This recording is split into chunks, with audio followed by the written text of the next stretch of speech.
Good day, welcome to my channel, and this is the power of academic writing, deduction, and significance in college and professional life.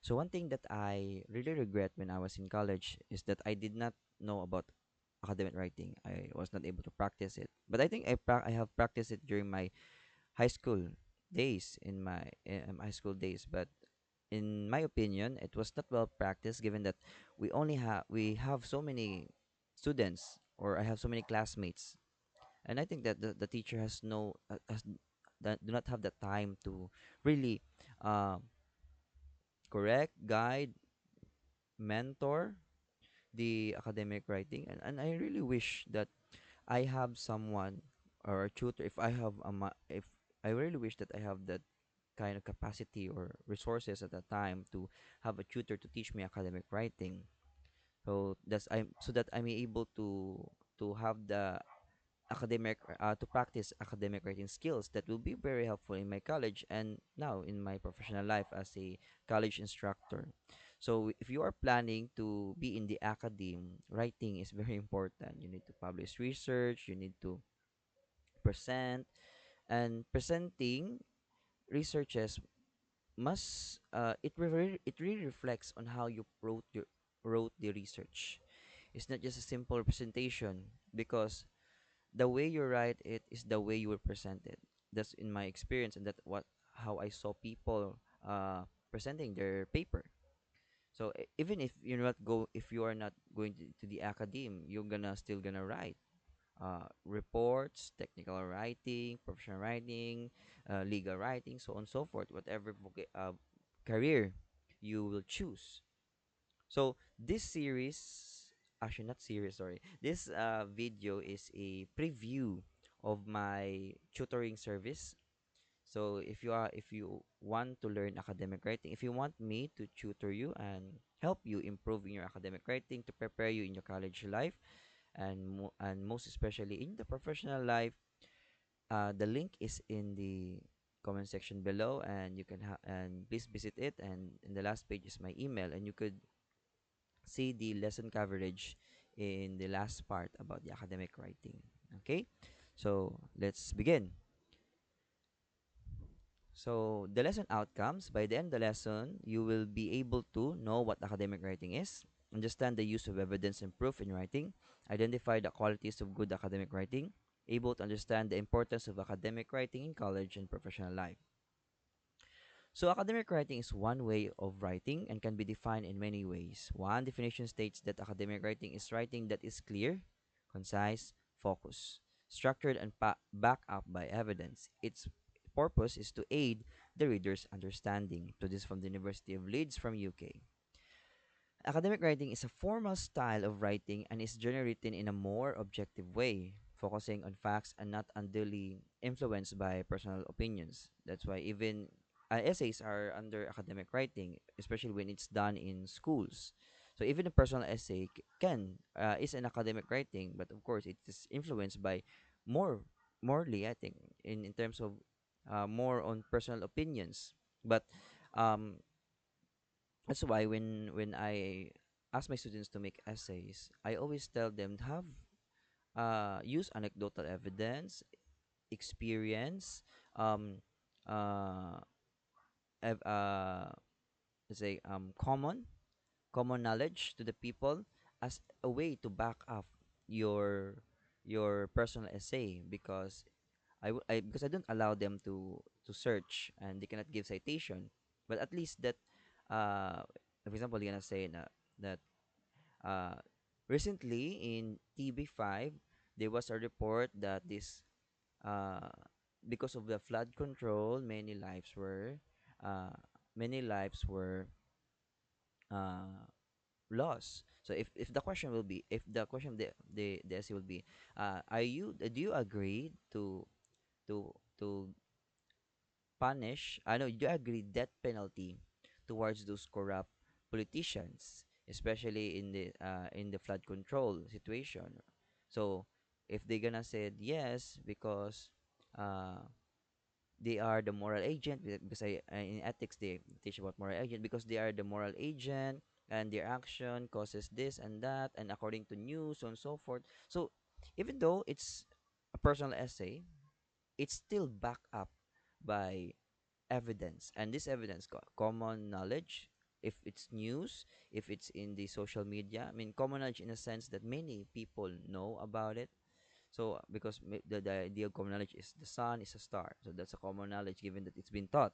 So, or yeah, it can be a common or known by many. Let's use the word, the term known by many.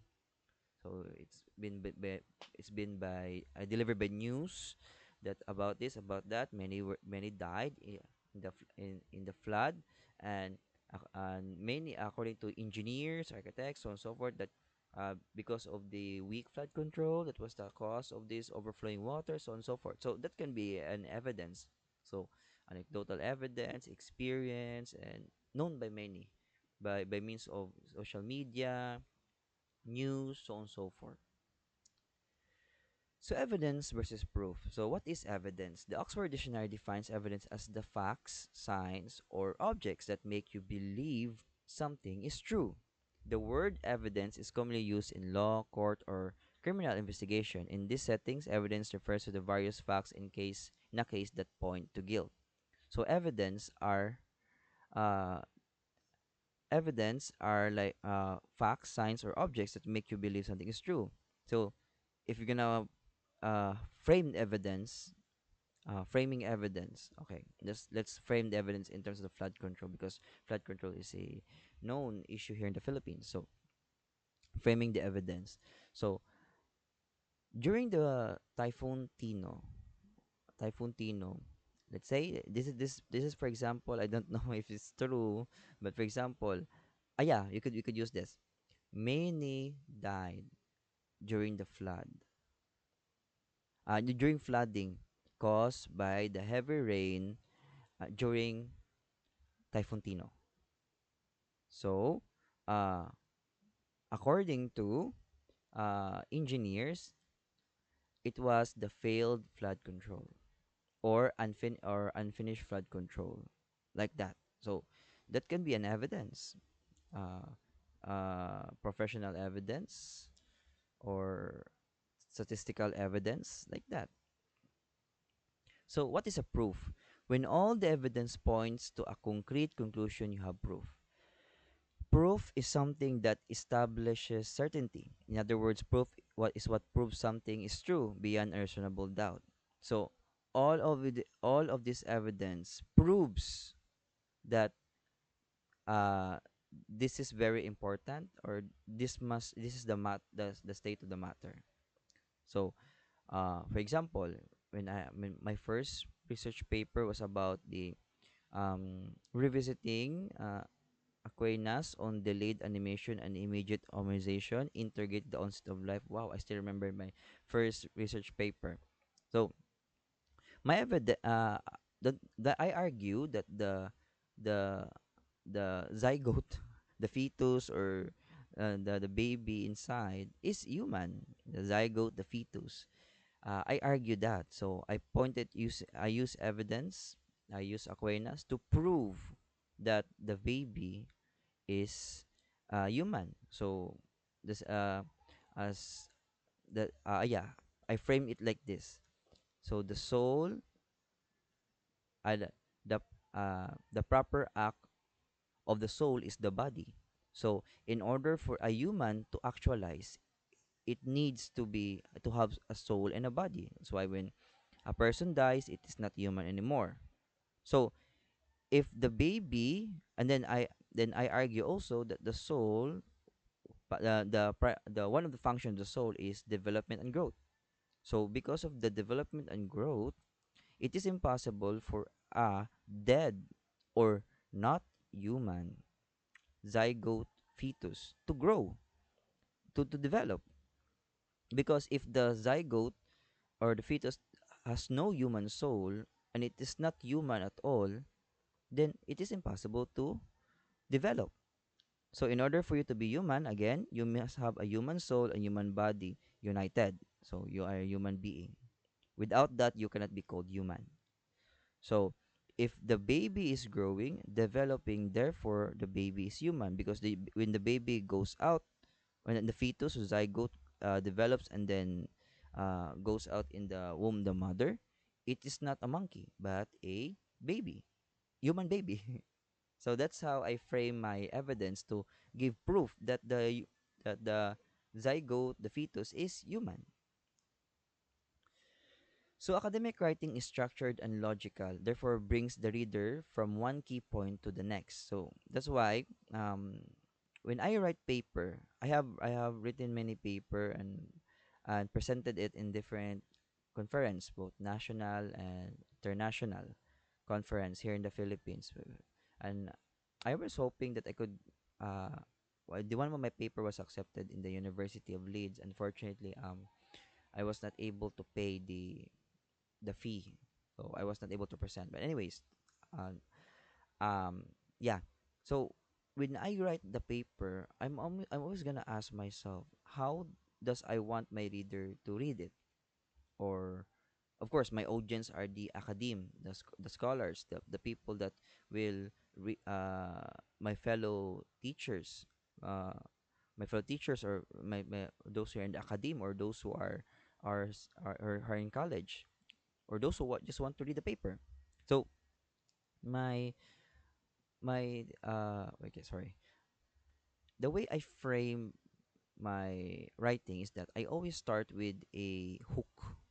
Of course, I'm a uh I always follow the general rule. I always start with a hook, wherein the either it challenges the reader's interpretation, or challenges a certain notion, or brings up a problem that needs to be understood.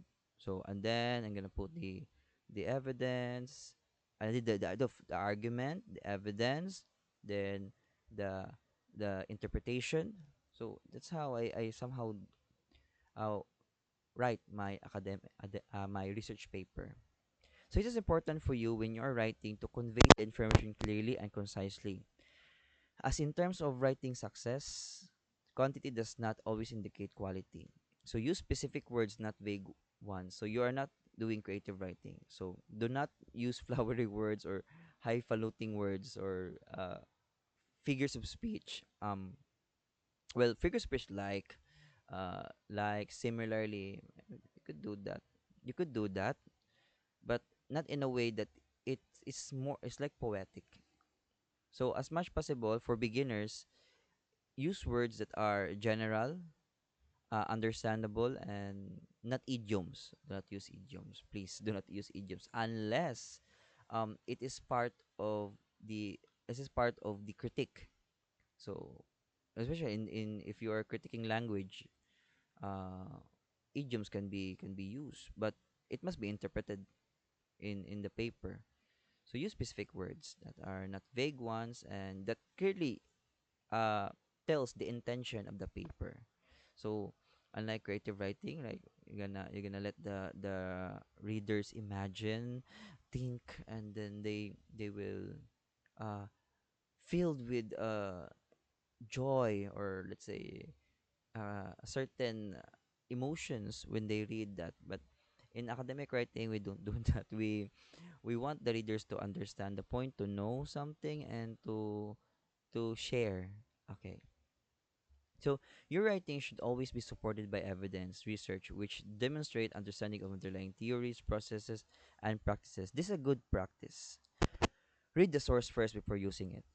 Because many of the example, in my ethics class, I always have, no, their performance task is the performance task is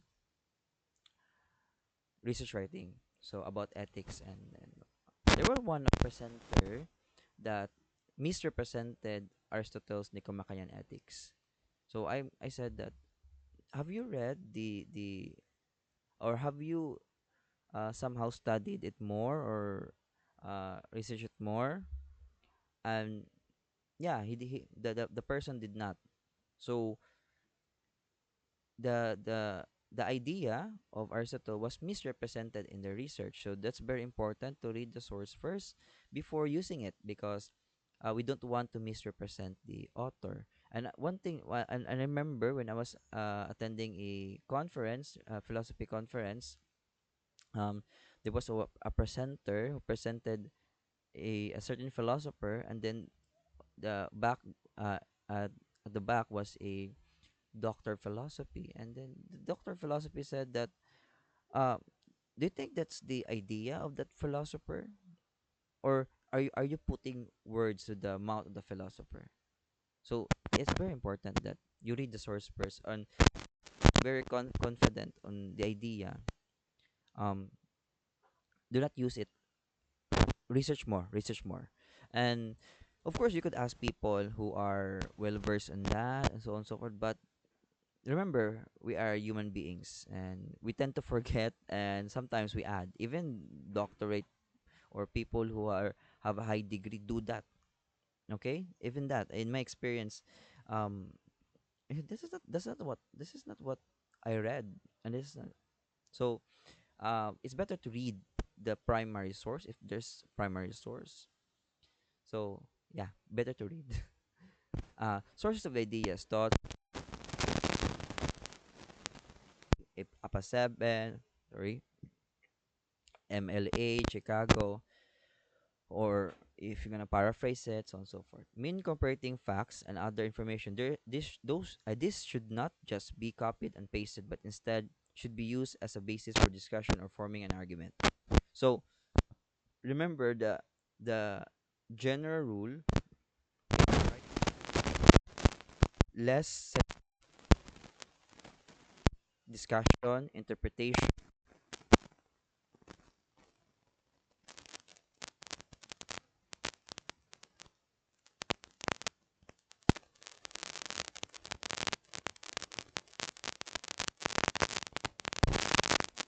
So forth. I'm gonna give you a low score because you just copy and pasted. You didn't elaborate.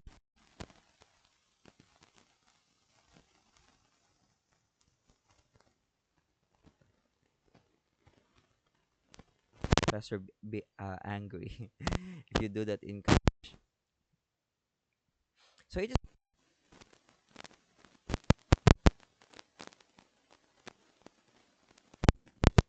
need to read it, clearly communicate relevant information, minimize the use of jargon or buzzword, be concise, be concisely written, and keep presenting facts. Analyze the findings of the research, include objective reflection, present different points of view, some for and some against the argument. Make sure that each point of view should be supported by research. Avoid broad, sweeping, or general statement. Acknowledge sources. Yes, this is, yeah, avoid generalized statement. Do not say, example, in ca- uh, Catholics are bad. Okay, that's a sweeping statement. So Catholics are, oh my God, I'm a Catholic, I'm bad. So, or let's say Catholics are criminals. So that's sweeping statement or generalized statement. Oh, the Catholics are criminals. Who said that? I mean, I mean, you could use that in terms of as a in public speak in rhetoric. You could use that if you're doing public speaking. For example, I'm gonna talk to a large crowd of Catholics. I'm gonna say Catholics are criminals. I'm gonna say, why are we criminals? Because we crucified our Lord because of our sin. So there's a underlying interpretation why we are criminals. So but in other, please avoid that if you're doing academic writing, because it is let's say cringe in academic. Oh, huh? Unless if it's part of the academic writing, but if not, do not put it. Okay. So there are many different approaches to academic writing. It's important that you find one that works for you. Regardless of the approach you use, it should include key stages or steps that include planning, drafting, revising, and proofreading. In our tutoring service, we will tackle this step by step: planning, drafting, revising, and proofreading. This is very important because uh, in order for you to be prepared in college, especially in writing, in in in uh, writing in your research paper, because in my experience, okay, in my experience, many of the advisors does not really read the paper, especially when they're doing many things. Let's be honest. If the advisor is busy and they don't have much time to read the paper to evaluate it, so it's much better that you yourself is knowledgeable on how the writing process, so that the advisor or the teacher will have a minimal revision, so help them. That's the reason, to help them also. And aside from helping them uh to to let's say, to practice yourself. Okay, first approach, why I would I but the first approach would be why am I writing? Why is this important? Based on my experience, people many of the students write because they just want to finish the course, and or yeah, of course. And then when they are okay, when they are, and also when they are visualizing the writing process, they always tend to go bigger without having a reality check. So I'm gonna one thing that I said to one of the student, I remember, is that uh you cannot possibly do a research. You cannot possibly do this in 6 months. So you need to have a reality check. So just one or two teams maybe do that, but for 6 months you cannot do that. So always have a reality check in terms of writing process. Um, how can I finish this writing? How can I finish this? How could I work this? How could I write this? Am I gonna cramp, or yeah, I'm gonna do cramming if I will not do if I will do this. So it's very important for beginners to have to write things that are common. Like for me, I wrote Aquinas because Aquinas, Saint Thomas Aquinas, is the articles about Aquinas is abundant. If you go to Google Scholar and you write Saint Thomas Aquinas, it is there. So many topics. So that was very convenient to me. Very convenient. So convenient to me. Sorry, it was so convenient to me. So that's the start first. Do not move on to higher topics yet, because if you are starting to write, it's very important to start at the beginning of writing, and to write, to always look for convenient. What is mostly convenient for me at this time, because I'm still a beginner, because there's many complex ideas. Okay, so this is an example of a writing process that you can use. This is the process that is used throughout this handbook. So don't you worry, because if you avail our the tutoring service, we will tackle this step 1, step 2, step 3, step 4, step 5. And I'm very sure that after the tutoring service, you will be uh be better in writing. You will be familiar in academic writing, and it will really help you in terms of your college or university years, especially when you are attending a prestigious university wherein writing is abundant. Where writing is a very abundant if you are in a prestigious university.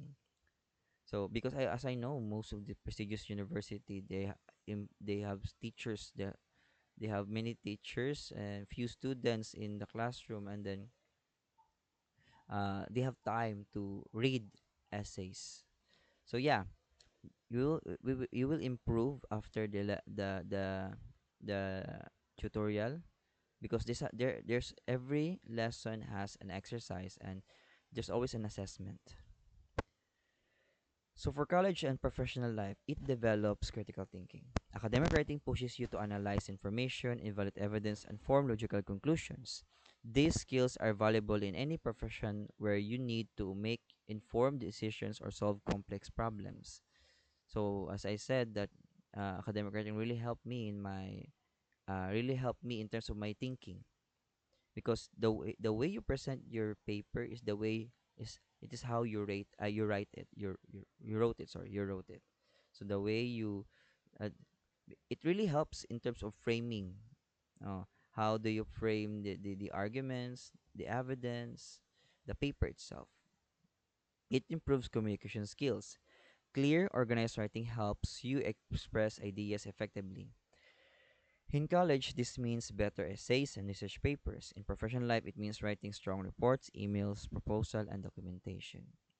It teaches you to use evidence. Academic writing requires supporting your ideas with credible sources. This ability to back up claims with facts is crucial in jobs that rely on data, research, or accountability. It builds professionalism and credibility. Well written documents show that you're careful, informed, and detail oriented. Employers value these traits because they reflect reliability and competence. It helps you it helps you learn discipline and organization. Writing academically requires planning, structuring ideas, editing, and meeting deadlines. Skills that translate directly into managing projects at work. It prepares you for specialized writing. Many careers require specific types of writing, such as technical reports, business plans, research summaries, grant proposals, legal briefs, and policy memos. Academic writing is the foundation of this specialized writing. Okay? Academic writing provides the foundation for mastering these formats. It contributes to lifelong learning. Because academic writing often involves research, it keeps you curious and helps you to stay informed long after you leave school. So, lesson one exercise. So, essay writing. Do you think that morality comes from religion? So, you're going to write it in a one page, short bond paper, default spacing and margin, times your Roman 12. So, thank you for watching, and I hope you learn a lot from our short introduction about academic writing. And if you are interested in availing the tutorial service about the academic writing, it is the link is in the comment section below, and I hope to see you and help you improve your academic writing. Thank you and God bless.